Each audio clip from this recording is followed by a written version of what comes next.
right? So they go all the way to Waiale'e, which is past Laie, and they're here in Kailua. So that in itself is a journey, right? So I'm sure they needed some fish for that journey. So they journey to him, and then they present themselves. And then when Olomana and Ahiki, the favorites, see each other, there's a lot of love between them. So, and then they're like, oh, okay, we love each other so much. And then he goes, so I have to tell you, there's actually no fish in those fish ponds anymore. And I have to remember this part, because before they even go out there, they attempted to rectify the situation as best they could. They were like, oh, there's no fish, and they said, oh, it must be because we forgot to feed hawahine, and hawahine is a mo'o, and a mo'o is a water spirit who dwells and protects the waters, and sometimes they can have like lizard-like forms or human-like forms. And so, we still reside with those who are descendants of the mo'o. So they say, oh, there must be no fish in this fish pond because we forgot to do an offering to hawahine. So at nighttime, they go, and the offering to hawahine is lu'au, which is young kalo leaf. So it's not even like any kind of meat or anything. It's just lu'au. So they go to Kauai Nui nighttime, cold, wet. They're giving her lu'au. And then the guy who's giving the fish pond steward, he feels this like super slippery thing like brush up upon him. He freaks out. He like flips up. He lands back down on this like big slippery body. Freaks the fuck out again. Like he's like trying to grasp and hold on to like the rock walls on the side. He barely makes it. He's shivering and he just like digs it. He runs home.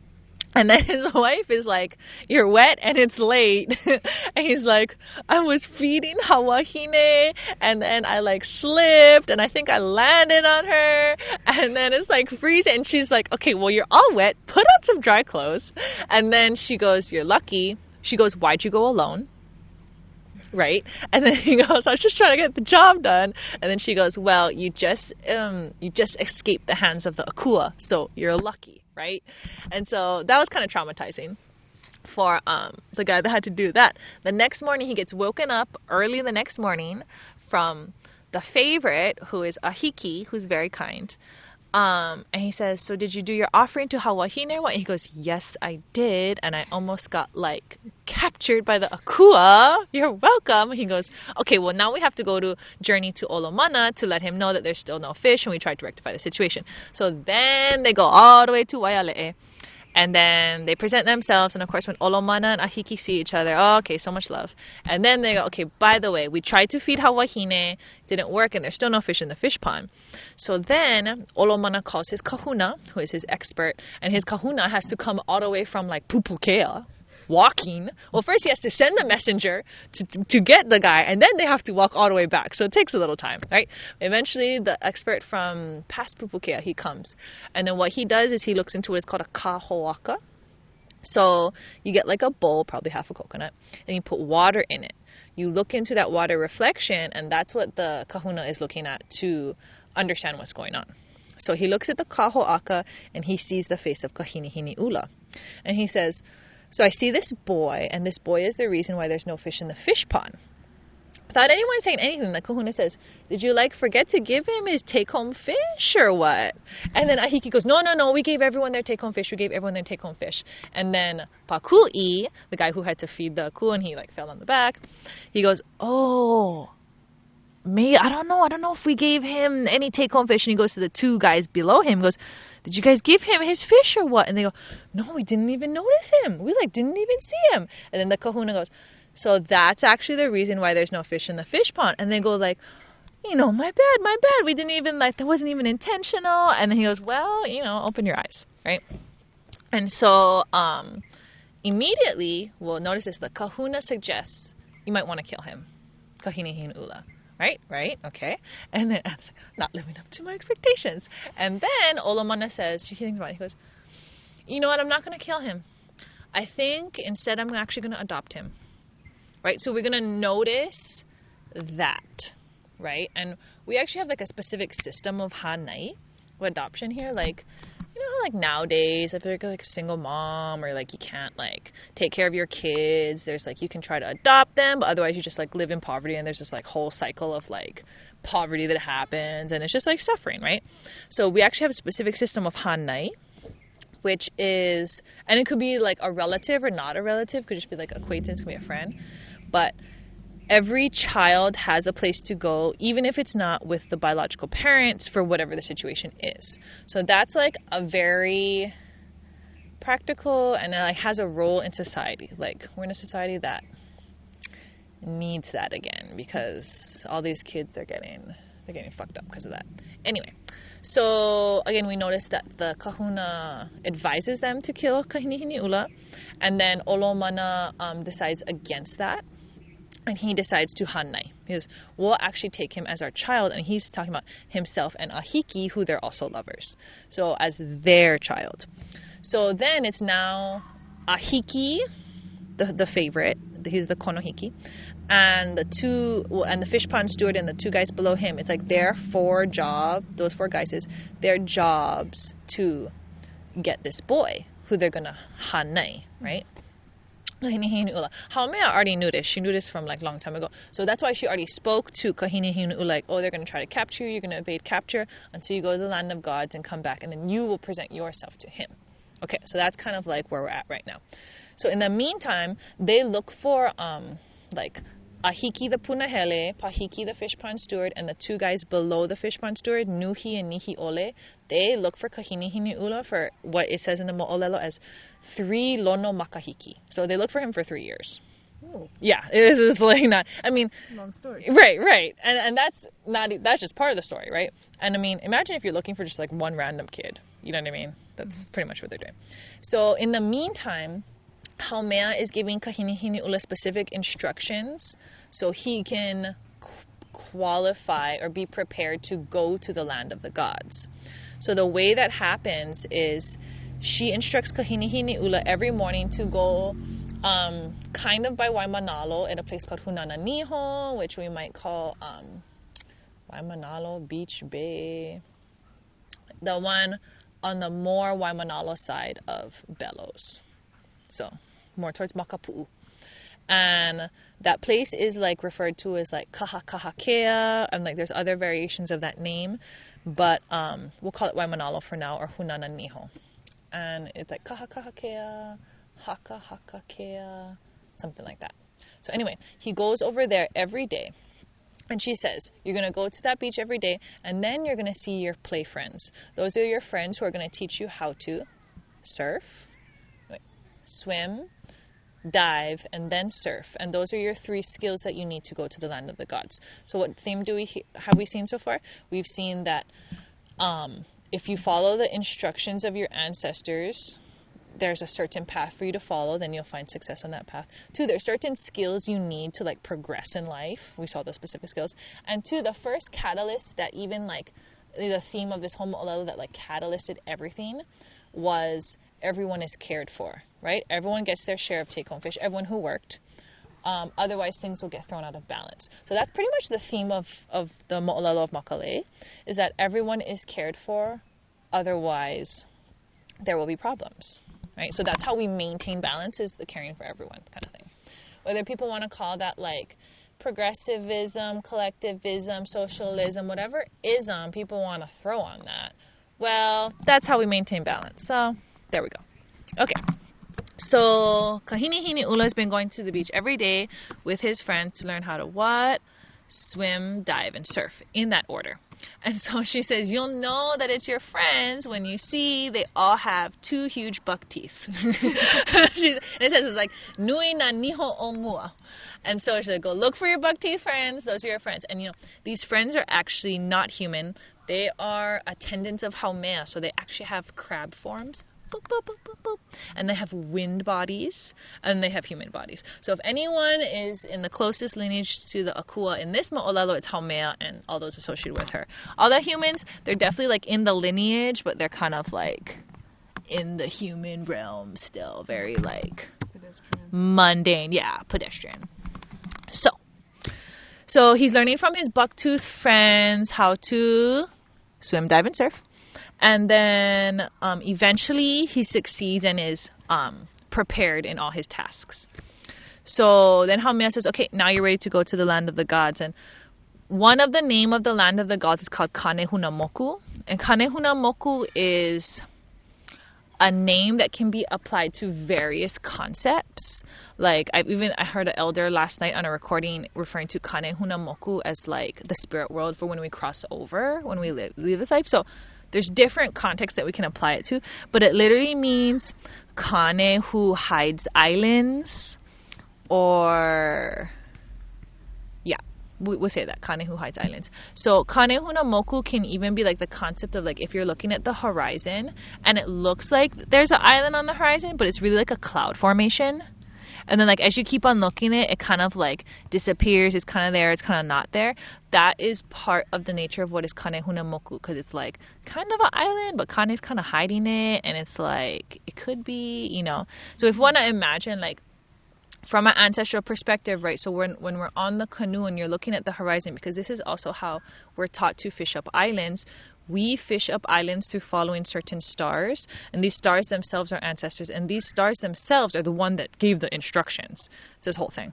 And so you follow a certain star, and even on a mundane pedestrian level, that star is going to put you like in a certain direction, say like south, for example. And then eventually, if you know that there's an island south of you, you're going to eventually hit the island that's south of you, and it'll come up on the horizon like this. So it looks like the star is pulling it out of the ocean. So that's just a super superficial level of how, one, we navigate.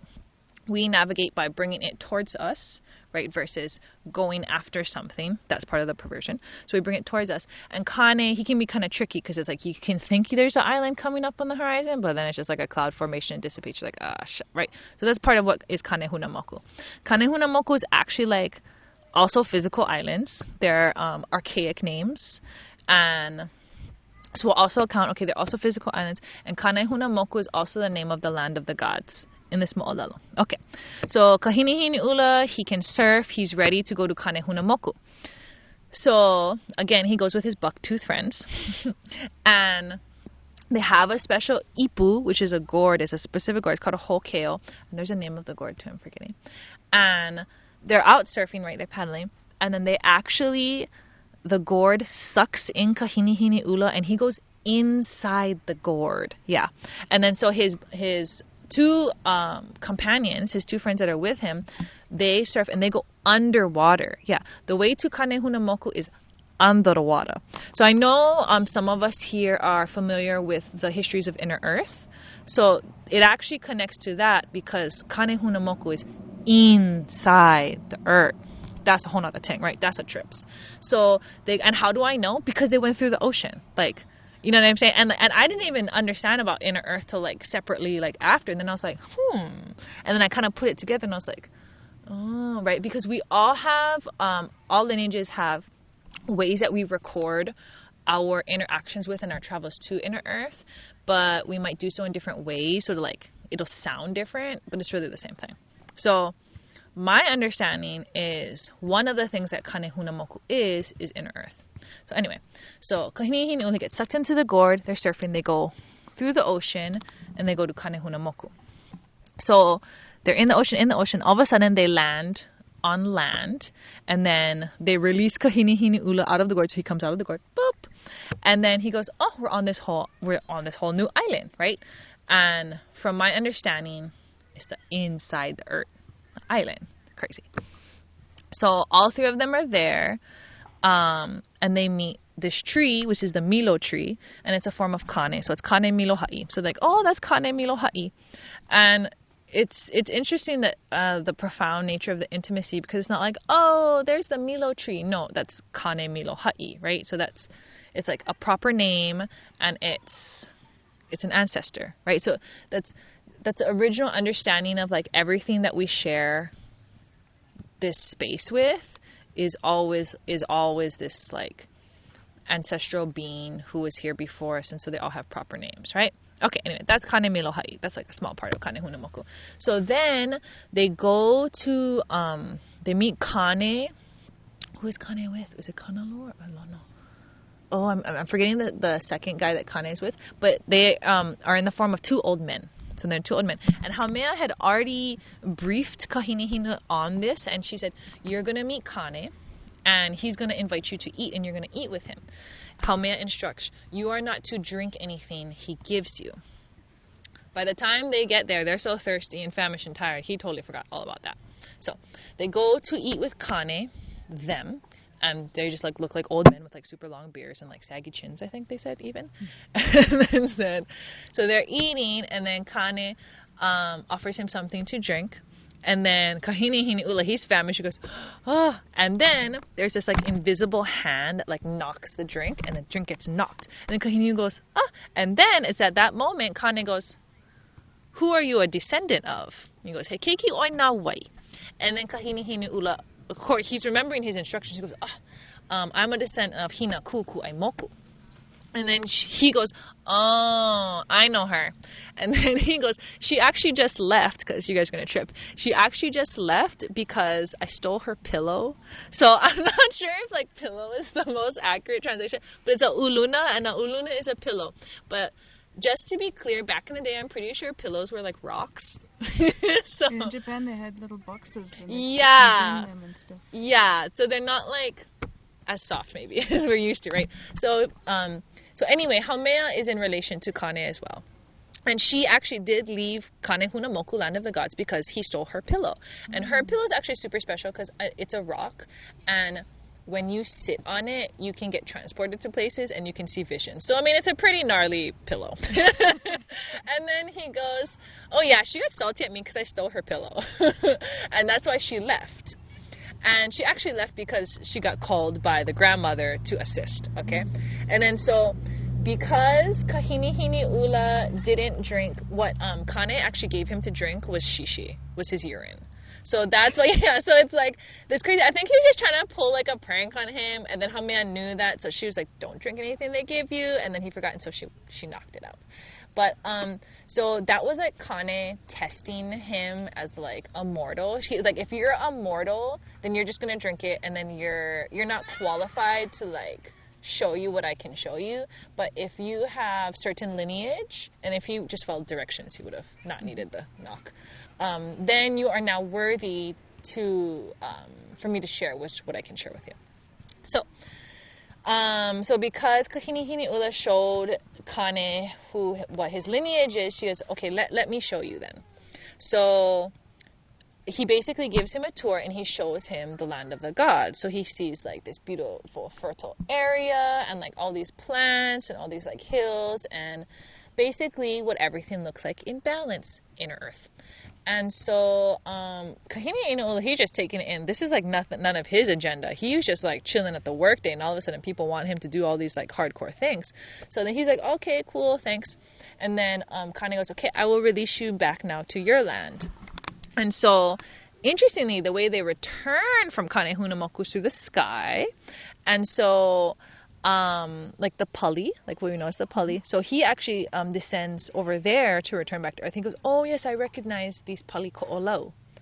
And so now he's coming back that way, and then he's recoming to land over here-ish, right? And of course his buck teeth friends, they have wind bodies, so they help him arrive. Okay, so they arrive. In the meantime, there's so many trips. In the meantime, the grandmother's just at home by herself, because her grandson's all these crazy trips. She's just cruising by herself. In the meantime, the Ahiki and the chief guys, they're looking for him, right? They're looking for him for 3 years. So they go to every house, do you have this young boy? Do you see this young boy, right? And then and the reason they didn't even find him was because he was in the land of the gods, right? He was in Kane Hunamoku. So when they get to his house, just the grandmother, and she goes, oh, is it just you? And then she goes, oh, I'm waiting for my grandson to come back from the beach. And he goes, oh. And at that moment, the chief is very handsome, and he's the most desirable bachelor there is, and he's very kind. And so at that moment, the grandmother actually desires him. She's old, and he's kind of way younger, right? But then, and again, back to the practice of hanai, right, to adopt. He goes, is it just you? And then she goes, yeah, just me, and waiting for my grandson. And he goes, I'll adopt you. you can come into my family. And then so she actually has to say no, because then that would like actually prevent her from her desire. But we do want to notice he offers to adopt her, right? Just how when the kahuna advised Olomana to kill Kahini Ula, Olomana decided to adopt him. So let's just notice that. Okay, so he offers to take her in. He goes, you can live with me, you have everything you need, I'm ali'i, blah, blah, blah. And she's probably thinking, oh, I wish. And then she says no. I'm going to wait for my grandson. And then he goes, okay, shoots. And so that's how they don't even find Kahini Ula in his own house, because he's out coming back from the land of the gods. Okay, so the story does tangent. So now the grandmother is just by herself, and she's like, oh God, I really like that guy, and oh God. And then so Haumea, who's the puppeteer of the whole thing, and let me know, Anne, if you want to move into let's finish the story lighting. Finish the story. Okay, in the dark. Okay, yeah, we'll do the dark. In some light. In some light. Okay, shoots. So, oh yeah, it's so trippy, and it's like so many times. Okay, so Haumea, she's the puppeteer, right? And so that's also part of the themes of the mo'olelo. It's like the humans, and especially the kane and the mo'olelo, the male figures, they're completely oblivious. They think they know what's going on. They don't know nothing going on. Haumea is pulling all the strings, like literally. She is the one who is the maestro of the orchestra, right? So Haumea sees that the grandmother now desires a hiki. And when Haumea looks at her descendants and she sees that they are desirous of something, she is inclined to give that to them, because that's her progeny too. And Haumea's goal is to have her descendants become plentiful on the land. That's how she says it. So that's pretty much her main objective. So she goes to the grandmother, and the la'au makale is not only a fish attracting branch, it also can make old people young again, and it can make infertile people fertile. So there's a lot of things going on with this la'au makale. And again, this la'au is all the way from Tahiti. How do I know that? Because in the mo'olelo, it says it's from Moa Ula Nui. And Moa Ula Nui is also a place on Molokai, but Moa Ula Nui is one of the names of the mountain ranges in a specific island called Ra'iatea. And Ra'iatea, and how do I know that? Because that's what they call their mountain. And two, Ra'iatea, the old name for Ra'iatea was Hawaii.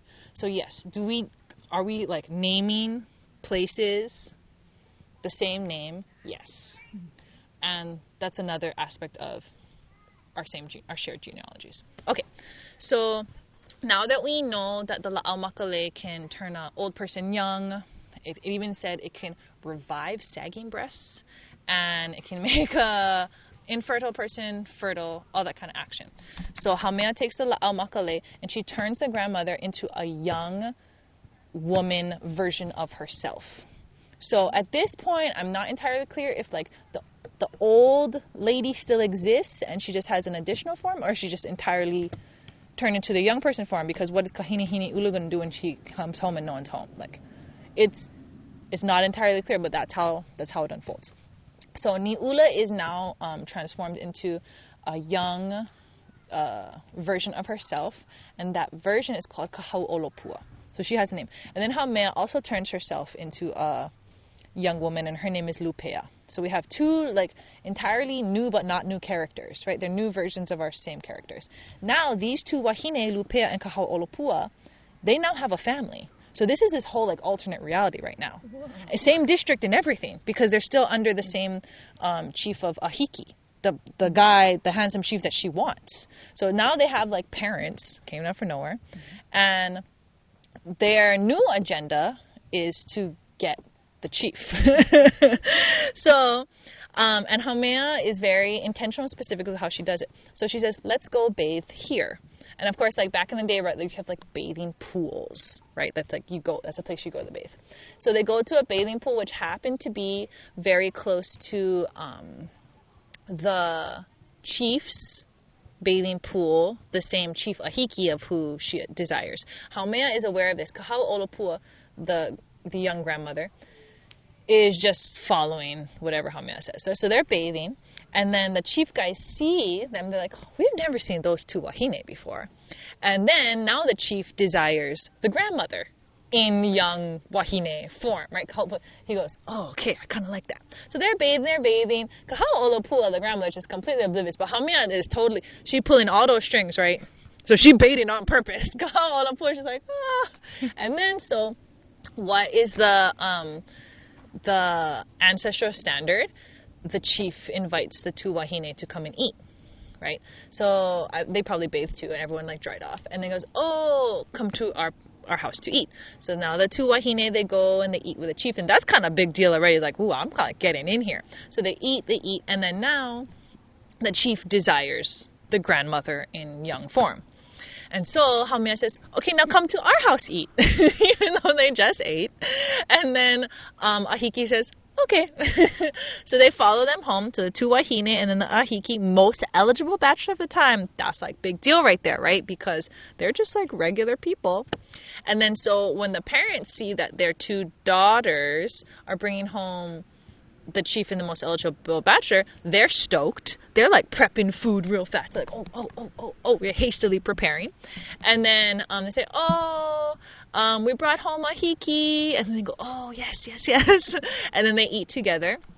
And then Ahiki says, okay, I'm going to go home now. And the parents say, you shouldn't go home. You should stay here because it's too late. And if you wander out late at night, you might run into malevolent spirits or something like that. And then so they insist on him sleeping the night. And so he agrees. Tough decision. And then so you have Haumea in the form of Lupea, young girl form. And then you have the grandmother in form of Kaha'olopua, young girl form. And then you have this poor chief Ahiki who is totally unassuming. And he's thinking he's pursuing someone and he's got a whole other thing coming. He's probably forgot he's actually supposed to be getting Kahini Ula. He's been trying to get Kahini Ula for 3 years.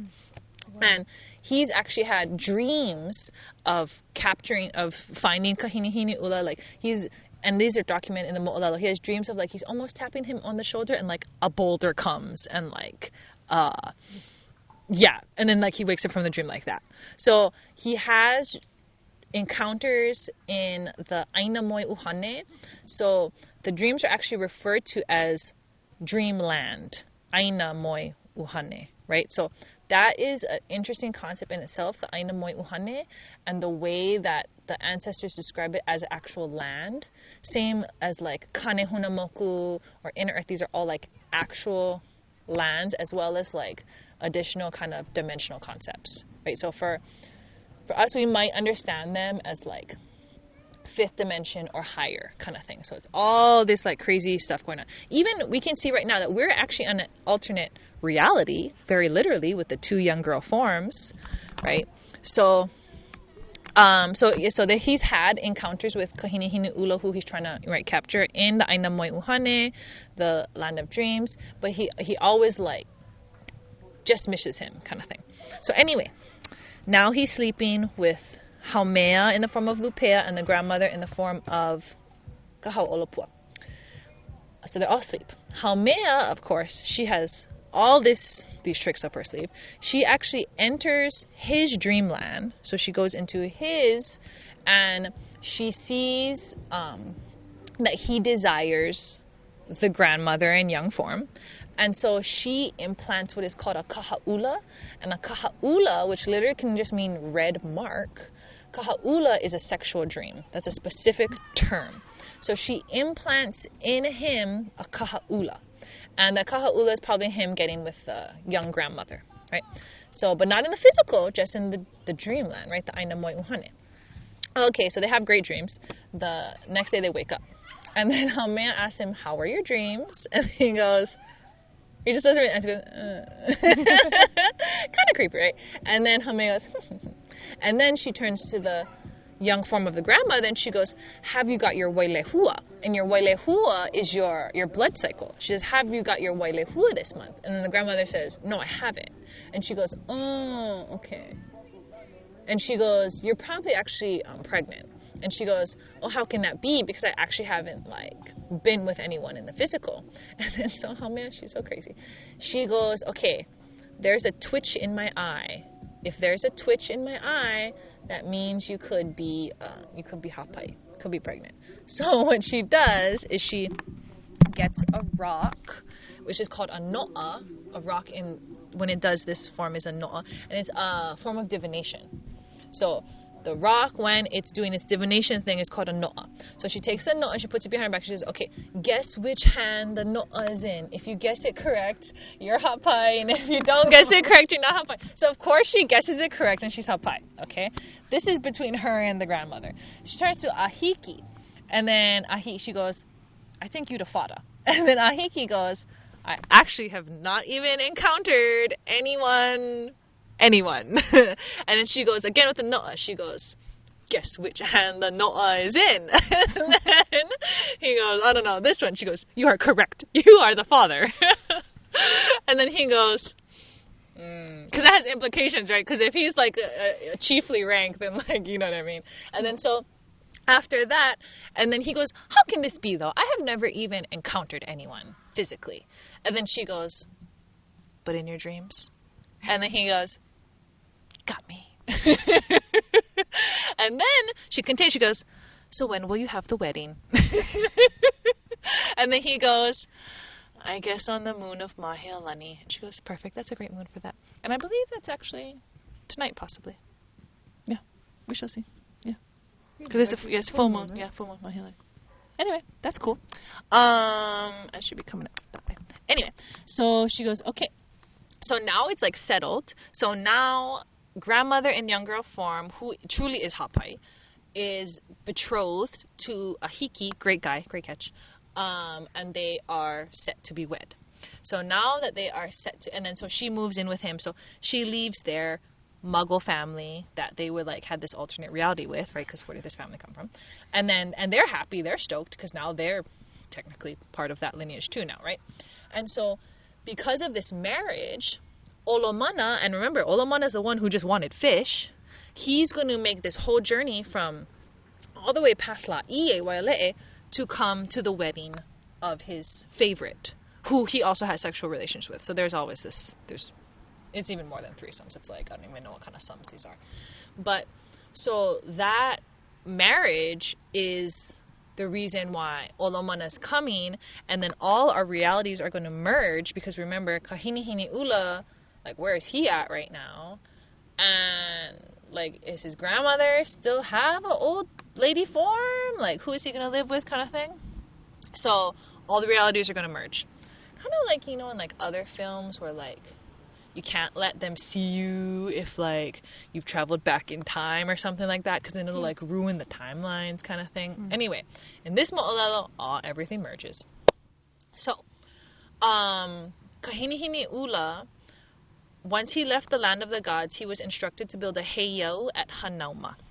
Kane instructed him to do this. So he took Haumea's special pillow, the like pillow rock that you can like transport with. Mm-hmm. And that's what helped him with Haumea's instructions. He built a heiau at Hanauma. It's called Hale Pa'ula. And that was part of like his initiation to now present himself to Olomana guys and Ahiki, who's going to marry his grandmother, who he hasn't realized that his grandmother is now this like young gal who's going to marry the guy who's trying to capture him. So Haumea is now giving Kahini Ula instructions of how to present himself to Ahiki. Ahiki never finds him. Kahini Ula presents himself to Ahiki. So we see like who has the agency here, right?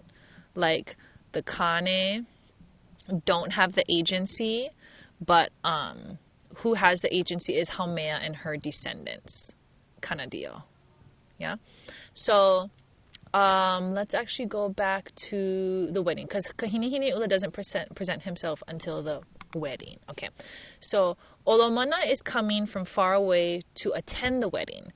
So Haumea is actually taking a liking to Olomana. So she decides that she's gonna mess with that. So she presents herself to him in her regular beautiful goddess form.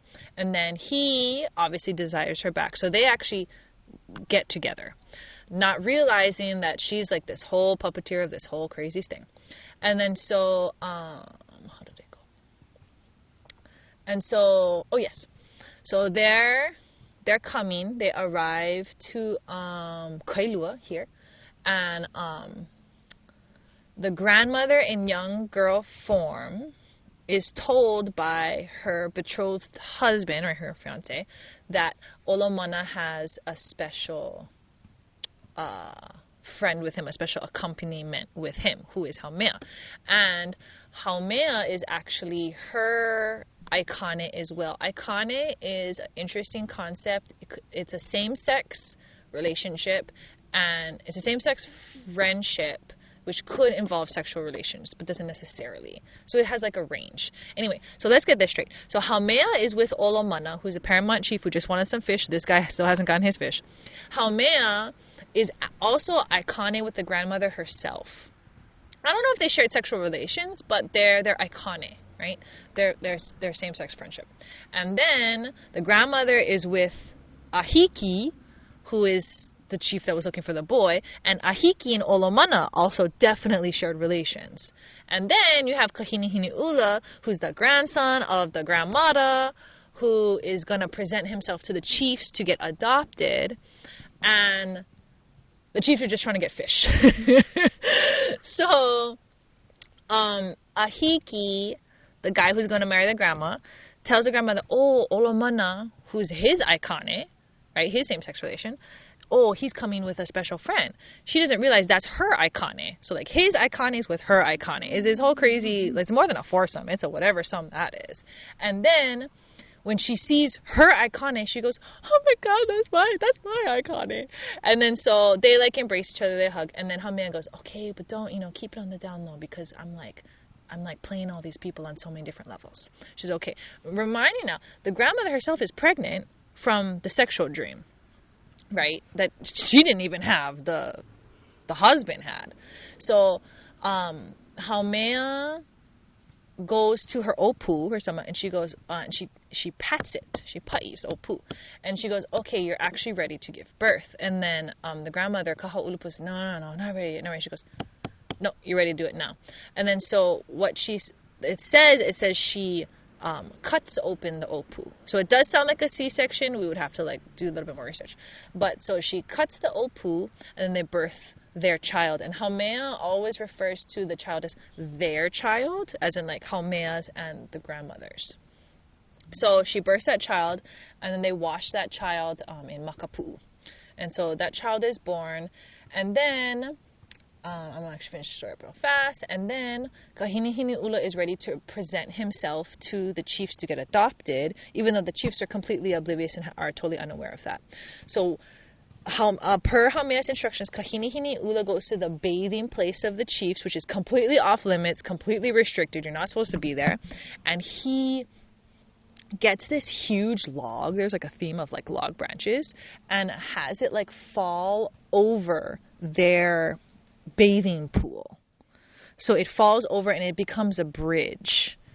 And then he walks upon the log bridge while the chiefs are underneath bathing. And so he is now trampling on their sacredness, basically. You're not supposed to be above them, but he's literally walking above them.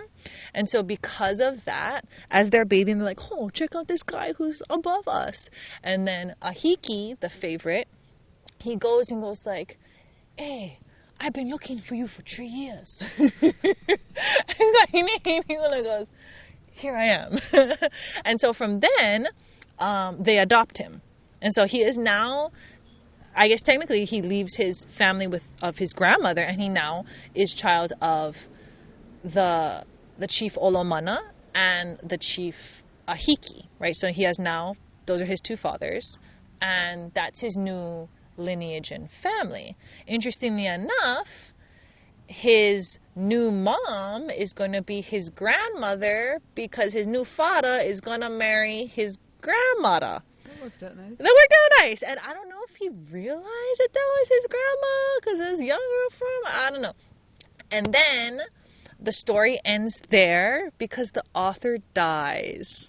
Before taken with 3 nights, and he was actually writing this in the newspapers for 3 years at the end of his life.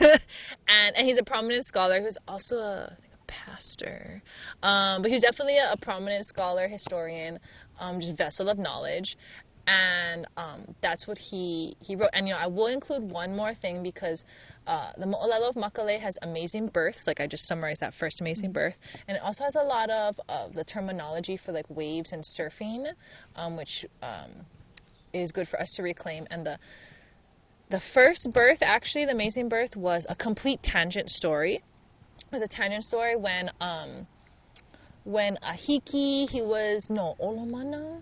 When he was traveling from Waiale'e to join the wedding party in Kailua. It, like, takes a while, right? So he's just, like, resting. And he's in Kahana. I think it's Kahana. Or he's with the chief of Kahana. And they're at Kualoa, at a place called Kalaio'io. And so at that point, the chief from Kahana is just inspired to tell this story. And so he just tells it. And it's probably because the author wanted to include this mo'olelo in the mo'olelo. So there's, like, all these mo'olelo within the mo'olelo. So the mo'olelo is, there was a goddess, her name was La'ila'i, and her kane was Johanna Kapō. And Johanna Kapō actually turned out to be, like, a really awful guy. So La'ila'i is pregnant, and they are in a house, but it's kind of in the sky, and there's a lot of mist and fog, so you can't necessarily see too clearly. And so she births, and it, like, specifically specifies that, like, he is holding her knees and she is against the wall. So there is that kind of specific information for those of us who are interested in original birthing techniques. So he's holding her knees, and then she births the first child, and the child is a girl. And then Johanna Kapō, rotten guy, he actually, like, rubs her vagina while she's still connected through the umbilical cord. So La'ila'i feels it, and she's like, "Oh, what the fuck are you doing?" And Johanna Kapō is upset. That's why he's, like, doing it kind of, like, violently. And he's like, "This is not a baby that's a male like me. This must not be my child." And then La'ila'i goes, like, "First of all, what the fuck are you doing? Take your hands off my child." And it's like, if you want to act like that, then you can go ahead and you can go live on top of that coconut tree. And so she cuts the umbilical cord, and then this baby is, like, listening to him, like, say all this crazy stuff, and she was, like, physically abused by him. And then so in the meantime, La'ila'i births a second child. So there's actually twins. The first child is Nahonamu'a. The second one, I heard the second one's name, but the second one is a boy. And then so she goes, "Look, this is the one that's like you. You go take him, and you guys go live in that coconut tree." And then the first one, the daughter of the set of twins, grows up in one day. And she becomes the very first navigator. And so it's this whole crazy thing because Nahuna Mu'a, she grows up already, and it says that, like, the hands of the sea were basically, like, flooding the house because of what Johanna Kapō, the father, did to the daughter, right? And so Nahona Mu'a grows up in one day, and she goes, "What you've done to me is wrong, and I banish you to live on top of that coconut tree, and like, just know that you're fucked up," kind of deal. And then Nahona Mu'a goes on to go onto a canoe, and she ends up landing on this other island, and she wakes up the sleep of Nana, and Nana is actually one of the stars in the sky, and it's one of our months of the year. So there's all these kinds of layers of metaphor of what's really going on. And Nahona Mu'a is an interesting story because it is definitely part of the lineage of navigation and the star knowledge and the whole, like, calendar system. Then we have her, like, father, who's this rattan guy, Johanna Kapō, and her twin brother, and she grew up in one day, and she's, like, this crazy navigator gal. And then her mother, La'ila'i, who in genealogies is the first woman, kind of similar to, like, Haumea even. So everyone goes by, like, all these different names too, so it's just kind of interesting. And so that is pretty much the history of Makale. And the main theme, and did they ever get their fish back? Yeah, their fish never really got returned that I'm remembering. Or did they return the fish to the fish pond, right? Because the fish was over here in the spring. Okay, they might have returned the fish back to the fish pond. You know, and so that even kind of just, like, is kind of like, seems yeah, like, less important at this point in the fish. But we know and recognize that the themes are that everyone must be cared for, right? And to follow the directions of your ancestors, because it leads you to, like, an elevation in status is what we call it, because kahini hini ula, he's in a new like chiefly realm now, and also like you have to gain skills to have elevation of status, right? He had to swim, dive, and surf in order to present himself. And then you have the la'au makale, which we've seen is this crazy thing that can do all this kind of stuff. And then we have all these alternate realities that Haumea goes ahead and creates just because of her desires. So that's the mo'olelo of makale. Mahalo nui for that story. Yeah, mahalo nui.